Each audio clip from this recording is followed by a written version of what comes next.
So the scenes, what we're going to look at next, this allows us to create kind of more song ideas, so different song sections essentially. Now we can add a new scene by clicking on the plus button here, and you can see this new scene has been added. Now it's created a new chord progression based on the previous chord progression. Let's hear what it sounds like.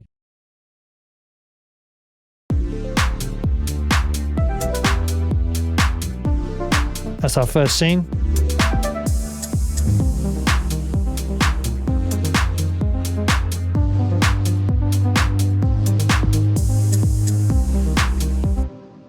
Now, if you want to play one scene after the other, you can click on this little button here and it will actually play one scene after the other. Now, in addition, we can add in extra scenes, as we see fit. And when we do so, you'll see it says 4 bars underneath. Well, this is reading from here. So if we wanted an 8-bar scene, for example, we could set that and it would now be set to 8 bars. Now, if we want to insert a scene, we can right click on the scene and then we can insert one afterwards.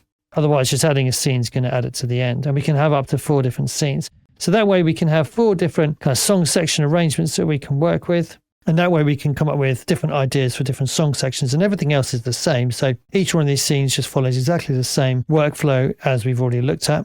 So, adding in the chords, the bass, it's obviously followed the same number of tracks that we had before, the same types of tracks, so that it remains coherent. Okay, so what else do we have within this plugin? Well, we have this interesting button here, which allows you basically to change everything. So it's like the AI kind of nuclear option. So it's going to change everything for each one of the scenes.